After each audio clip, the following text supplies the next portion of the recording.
Comúnmente, en el concepto de género y su relación con la metodología, se han utilizado dos métodos científicos para los estudios de género, cualitativo y cuantitativo. Algunos estudios nos dicen que la condición de género está determinada por la cultura y los procesos que realizan las personas para adaptarse o integrarse a instituciones sociales como participantes activos pensantes y con emociones, por lo que el método cualitativo es el que mejor encaja a estos estudios. El método cualitativo muestra al sujeto como social de conocimientos y sentimientos. La objetividad de los métodos es dinámica al entendimiento de la realidad, que está vinculada a lo que la gente piensa, vive y considera experiencia personal.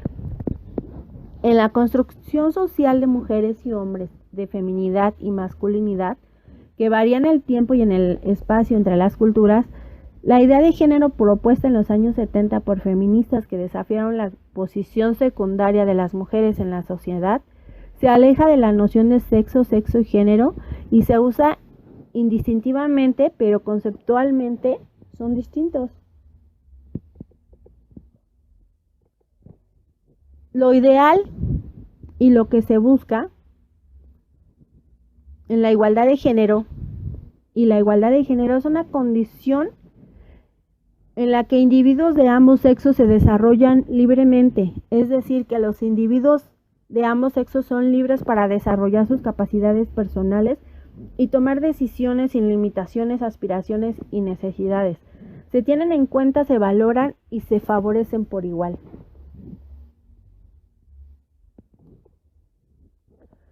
El género y su relación con la metodología. Según Westcott, en 1979, y McCart I de 1999, nos dicen que lo característico del método científico es la racionalidad y el empirismo. Esto nos lleva a situaciones dicotómicas entre objetividad y subjetividad, por lo que uno de los problemas de los estudios cuantitativos es que al buscar la neutralidad en su aplicación, mantienen una distancia impersonal y artificial entre quien investiga y lo investigado. Esto quiere decir que toda investigación debería de existir el punto de vista femenino sin olvidar el masculino. La categoría de género implica un compromiso feminista para la construcción del conocimiento. Quien realiza la investigación debería tener una posición política de transformación del status quo. De lo contrario, sería muy complicado el analizar y modificar las relaciones inequitativas de género. Además, también se dice que deberían de llevarse a cabo las siguientes preguntas para la investigación con perspectiva de género. Es necesario hacerse estas preguntas. Los métodos en las investigaciones de género, los métodos cualitativos se basan en los significados dados a los conocimientos y al pasado. Abren la posibilidad de una interpretación pluralista del comportamiento humano, basado en la búsqueda de explicaciones y aclaración de significados, en contraposición con la elaboración de leyes emanadas de los métodos cuantitativos que regulan los comportamientos, de acuerdo con Delgado 2008. Esto significa que son una herramienta para entender las condiciones de género de las mujeres y de los hombres. Esto va desentrañado a través de sus acciones y su voz, y los procesos que les permiten su desarrollo. El género en la investigación. La gran mayoría de los estudios cuantitativos han tomado como norma la medida que representa a los hombres. Cuando se habla del concepto de ser humano en una categoría universal y se hace referencia a las diversas condiciones de su historia, invariablemente se utiliza el género masculino para denominar una parte de la humanidad. Y se dice que la investigación debería de ser sensible al género. Sería cualitativamente mejor y más válida. Si la investigación tiene en cuenta las diferencias entre hombres y mujeres en la población de la investigación los resultados serían más representativos. Tenemos alguna investigación en que los inmigrantes por razones económicas no pueden limitarse a los puntos de vista masculinos si se quiere comprender toda la población inmigrante. Esto es de acuerdo con Delgado. Y por otra parte, también tenemos un ejemplo sobre el cáncer de mama, donde la investigación de un nuevo tratamiento de cáncer no solo debe de limitarse a los hombres, puesto que esto también, a las mujeres, puesto que esto también afecta a los hombres. La investigación en este nuevo tratamiento del cáncer de mama también debería de incluir a los pacientes masculinos para poder lograr una imagen más completa del estudio.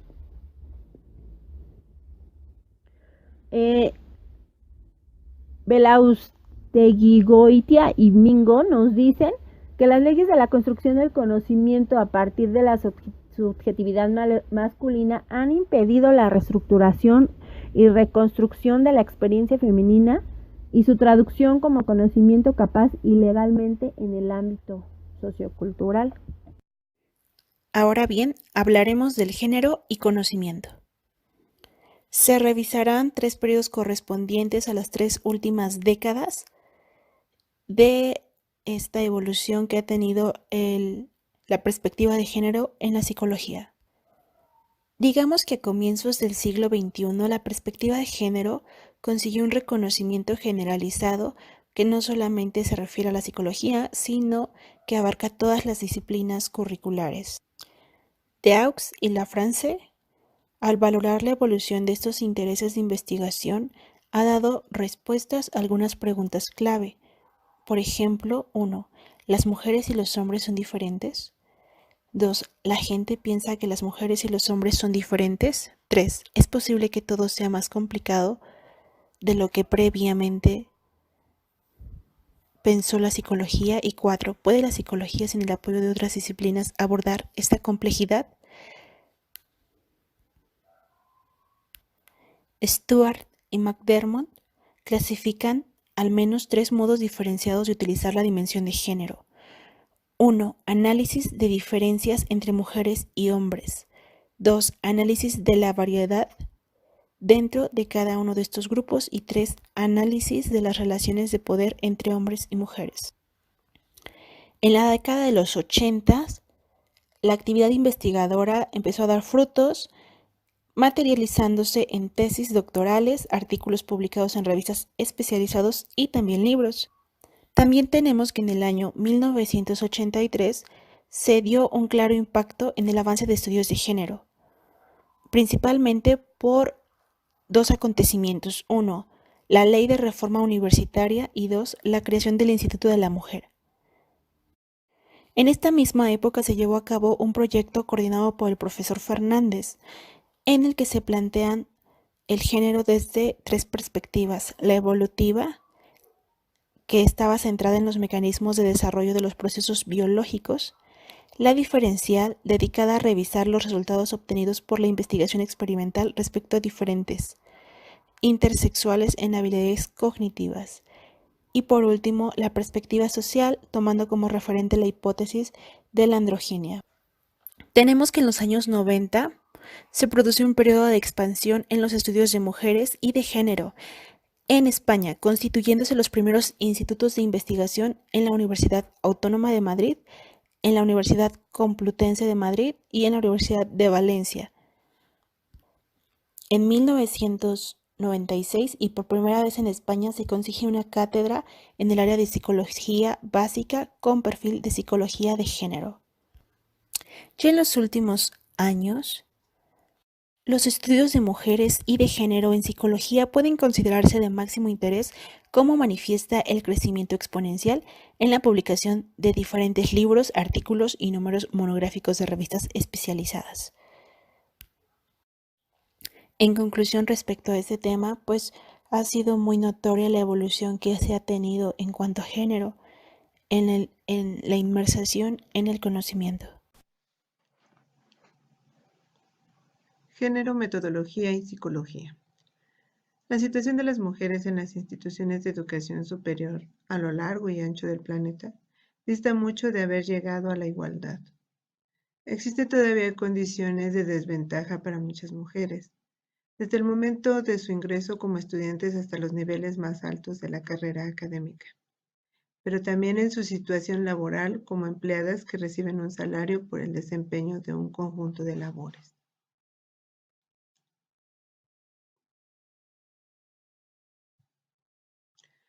En un mundo donde la pertenencia a un estrato social se impone una racionalidad que permita mantener las exclusiones, esta intrincada racionalización conduce al colorario de Summers. Las mujeres no están en los lugares más prestigiados y visibles de las universidades, por ejemplo en los departamentos de ciencias e ingeniería, porque son muy diferentes de los varones, es decir, no son tan dedicadas y no son suficientemente inteligentes. Lo que sí está claro es que la situación de las mujeres y en general la situación de las minorías en las instituciones educativas no es equivalente a la de los varones del grupo hegemónico.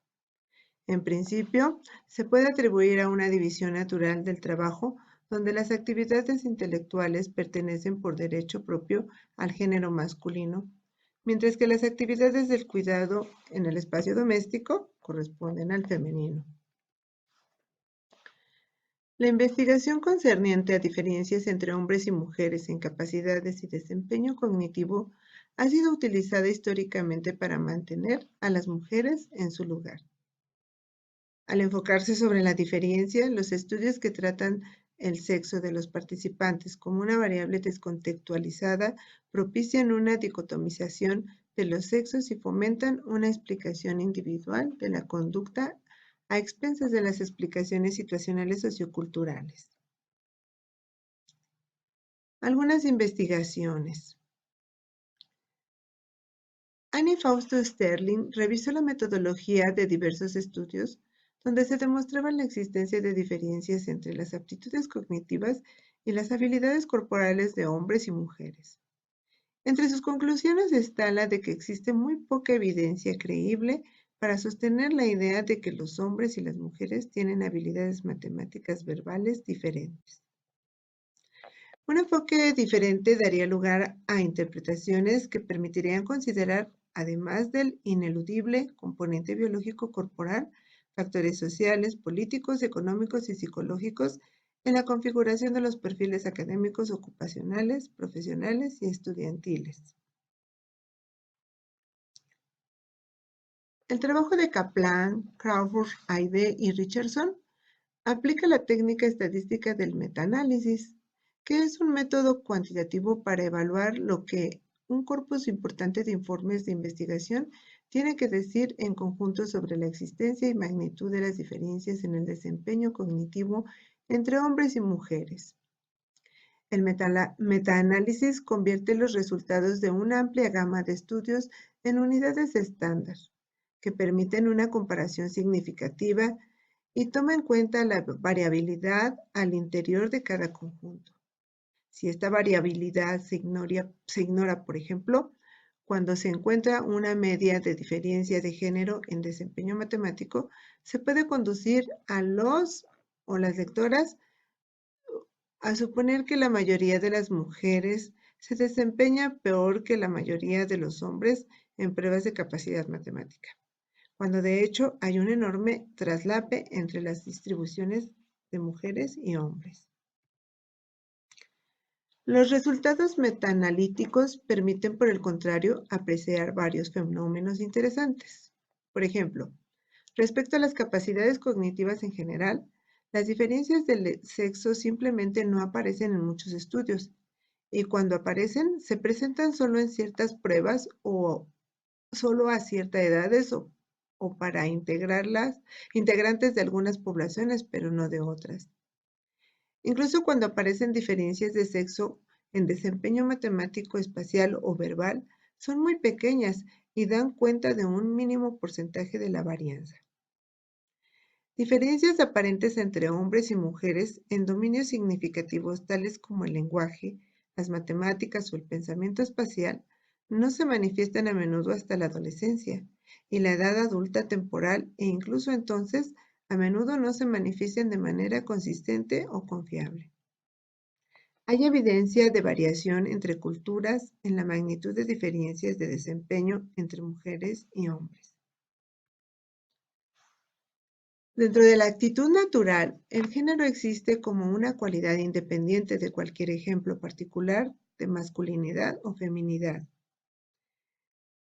Dice que Garfinkel dice que la actitud natural configura el pensamiento cotidiano sobre el género y muestra cómo ese pensamiento a la vez crea y sostiene reflexivamente las categorías de lo femenino y lo masculino.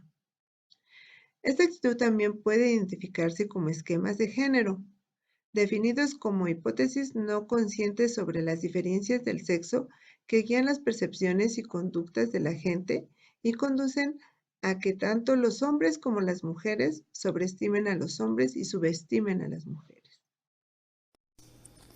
La entrevista se define como una reunión para conversar e intercambiar información entre una persona y otra. Las entrevistas son el procedimiento usual de recolección y análisis de los datos. La entrevista es una herramienta del método cualitativo. Es el mecanismo idóneo para la investigación del significado de la realidad vivida por medio de un intercambio de comunicación. La entrevista cualitativa es más íntima, flexible y abierta que la cuantitativa. Las entrevistas se dividen en entrevistas estructuradas, que es donde el entrevistador realiza su labor siguiendo una guía de preguntas específicas y se sujeta a estas. La entrevista semiestructurada se basa en una guía de preguntas y el entrevistador tiene la libertad de introducir preguntas adicionales para obtener mayor información. La entrevista no estructurada o abierta, el entrevistador posee toda la flexibilidad para manejarla.